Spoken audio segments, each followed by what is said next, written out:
If you could time travel to Britain in the middle of the 20th century, one thing would hit you fast. Not the fashion, not the accents, not even the prices. It would be the movement. People moved like their lives depended on it, because, in a quiet way, they did. And here's the twist. I'm not about to romanticize the past. Britain in the good old days had real problems. Terrible air pollution in some cities, dangerous jobs, higher rates of smoking, and medical care that wasn't as advanced as today. But when it comes to everyday habits that protect the body, especially against modern problems like obesity, type 2 diabetes, and heart disease, some old British routines were accidentally brilliant. They weren't wellness trends, they weren't biohacks, they were just how life worked. So today, we're going to unpack the shocking habits that kept many Brits healthier in the past, and what happened when those habits slowly disappeared. Because the real story isn't people were healthier back then. The real story is Britain used to be built in a way that made healthy behaviour automatic. And then, step by step, it stopped. Let's start with the biggest one. Habit number 1. Movement wasn't exercise, it was transport. In older Britain, walking wasn't something you did for your step count. Walking was how you got anywhere. You walked to the corner shop. You walked to the bus. Kids walked to school. You walked to your mate's house. If you had errands, you didn't go for a drive. You went on foot. And even when people did use public transport, that still meant walking, because buses and trains don't teleport you. You still had to get to them and from them. Now compare that to today, where life is designed to be done sitting down. Cars didn't just give people convenience. They replaced huge amounts of everyday movement without anyone noticing. And it's not just a health thing. It changed the entire rhythm of life. When a society shifts from walking, cycling, and buses toward car travel, your body loses thousands of tiny movements per week. Those casual, invisible calories burned without thinking. In the past, Brits often earned their food with their feet. Habit number 2. The home was a gym, because houses were harder to run. Modern life is full of labour-saving devices. Washing machines, tumble dryers, dishwashers, robot vacuums, central heating, online shopping. Older British homes had less of that. Laundry was heavier.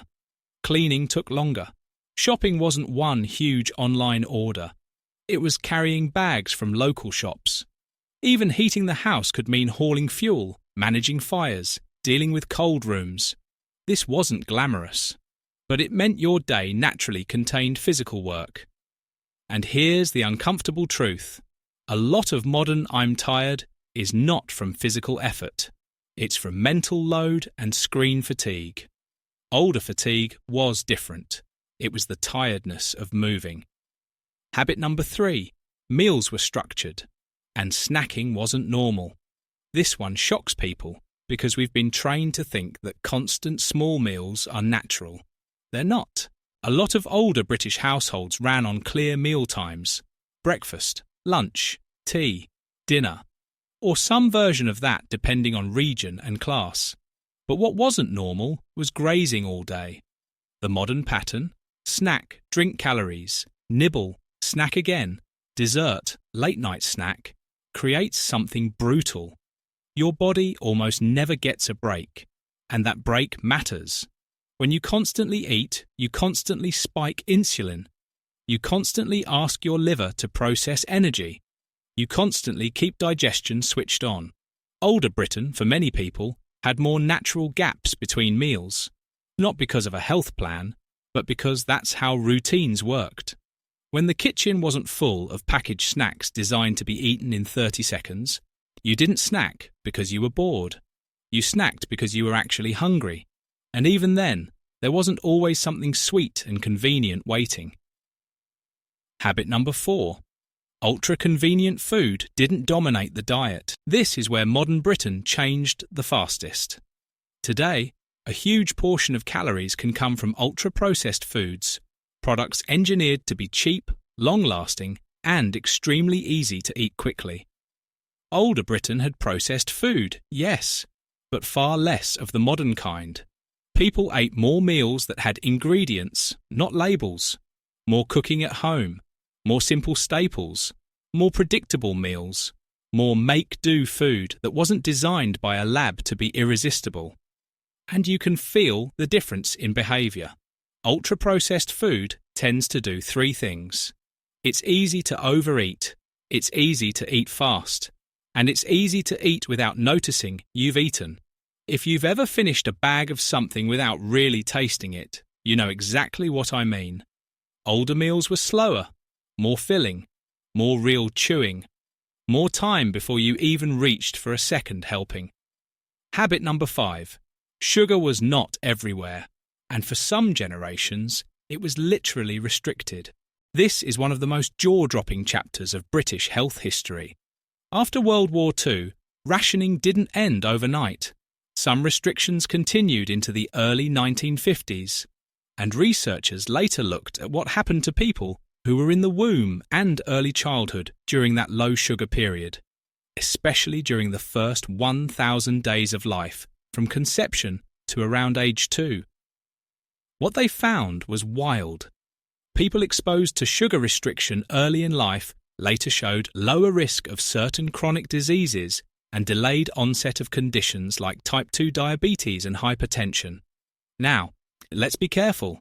This doesn't mean rationing was amazing. People struggled, choice was limited, and it wasn't some perfect diet. But it proves a brutal point. Modern levels of sugar, especially early in life, may be doing long-term damage. And the past had a built-in defense, not through education, but through scarcity. Today, sugar is the background music of the food system. It's in breakfast cereals, sauces, breads, yogurts, drinks, everywhere. Back then, in many households, sweets weren't a daily expectation. For a lot of kids, they were a rare treat. That changes your palate. It changes your cravings. It changes what normal feels like. Habit number 6. Portion sizes were smaller, and always available food wasn't a thing. Older Britain didn't have the same constant abundance. You didn't have delivery apps offering endless food at midnight. You didn't have giant portions marketed as value. You didn't have supermarkets designed to trigger impulse eating in every aisle. And because of that, the relationship with food was different. You ate what was made. You ate what you bought. You ate what was in the house. And if there was nothing ready, you didn't instantly replace hunger with a snack bar. You waited, or you made something, and making something created friction.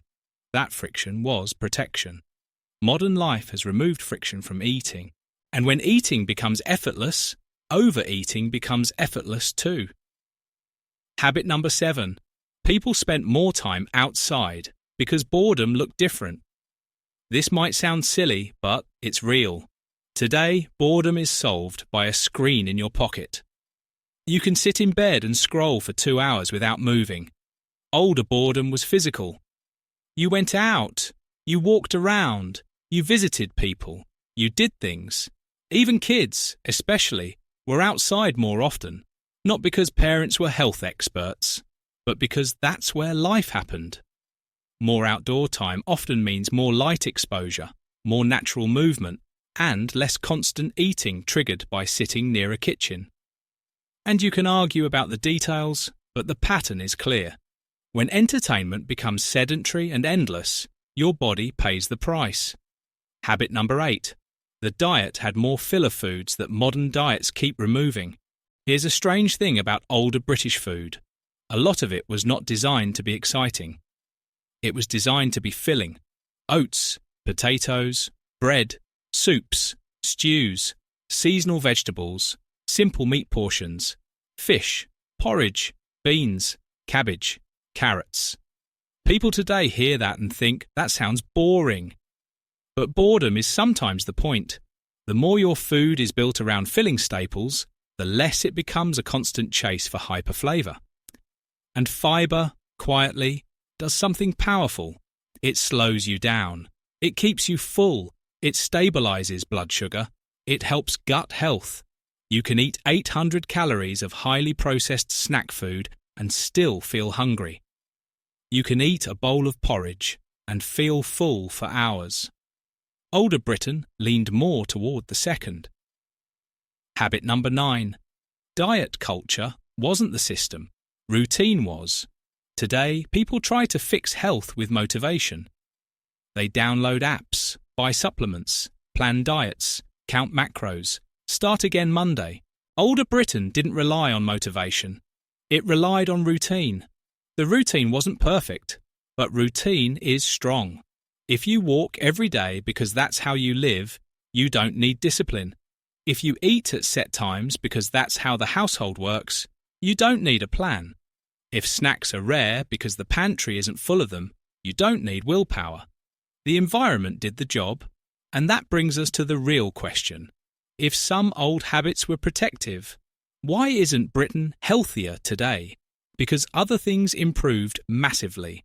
Life expectancy rose, medicine improved, childhood survival improved. Infectious diseases became easier to treat. Work became safer in many ways. Also, let's be honest, some old habits were terrible. Smoking used to be everywhere, not just common, normal.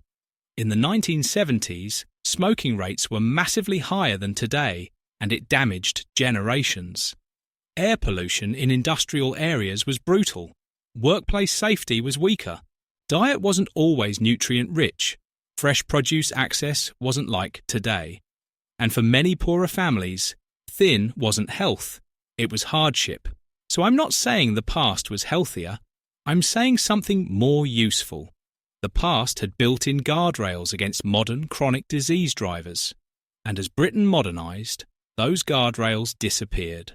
Cars replaced walking, screens replaced outdoor boredom, ultra-processed food replaced cooking, snacks replaced meal gaps. Sugar stopped being a treat and became a daily default. And that combination is powerful. So what can you take from this? Without pretending you live in 1955. Here's the practical lesson of old Britain, in modern terms. Make movement automatic again. Walk short trips when you can. Use public transport if possible. Take the stairs. Build your day around small movement, not one intense workout you hate. Bring back meal structure. Not perfection, structure. Eat proper meals. Create gaps. Stop living in snack mode.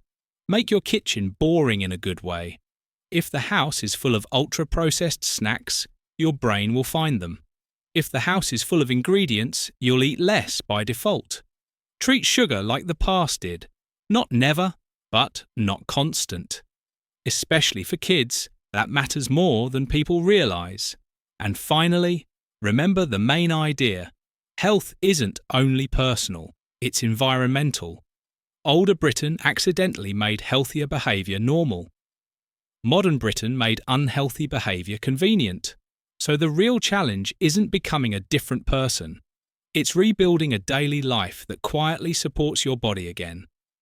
Because the most shocking health secret of the past isn't a superfood. It's the fact that people didn't have to try as hard to stay within healthy boundaries. Their world did it for them.